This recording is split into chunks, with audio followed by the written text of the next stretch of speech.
Hey, it's Adam, Avalon Auto, Alpharetta, Georgia, AvalonAutoAtlanta.com. So something that we see, I've done videos on the GXs, but the 100 series, we are getting more and more that the damn sunroofs are in on. It's typically not the motors, it is the cable system that pulls it. They get jammed up, seized up, start popping.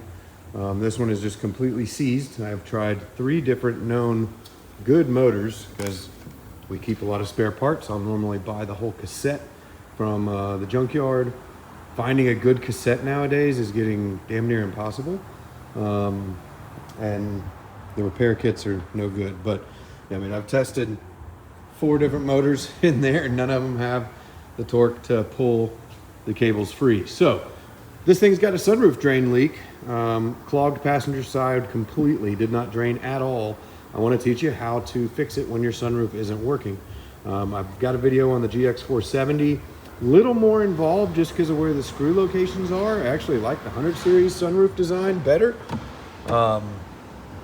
What you're going to need is a 10mm wrench and a good blowgun like this. That's how I get the drains clean.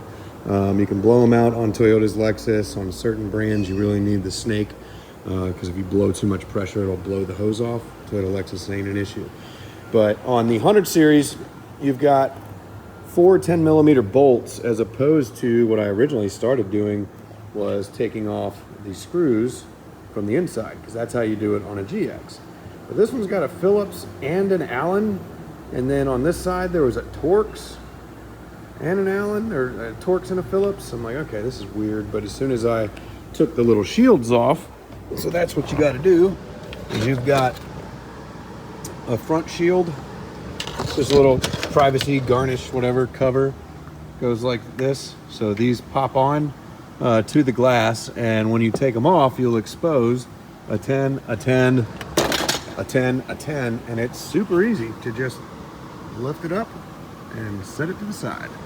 Or what I did is from this side, just picked it up and set it to the side. And then you got your drain access. Now on each side, let's see, there's a hole right there. Let's see if I can give you a good zoom of it. Right there is your drain hole. There's one on either side. That's why I like the little rubber tips on these guns you just get from your auto parts store or Amazon or whatever. And I do, once I get the drains accessible, I do fill them with water, soapy water, something, but just water, just to confirm that they are not draining, because there's other things that could be causing a leak to your floorboards. 99% of the time it's these daggum sunroof drains, but other 1%, it's a windshield or a cowl drain or something else, just not nearly as common as these sunroof drains. But so I confirmed this side was draining slowly, but I had no water intrusion on this side. Passenger side was completely clogged, didn't drain at all. And then you get your little tip nipple into that hole, press it quick, because you'll learn, if you give it full gas right off the bat, you're going to spray yourself with water. But I always want to verify that it's not draining, and then you're flushing it out with the water, in this case soapy water. And then you verify when you're all done that there's soapy water on the floor. So good, it's draining now. You will want to pull your carpet up. This padding gets absolutely saturated.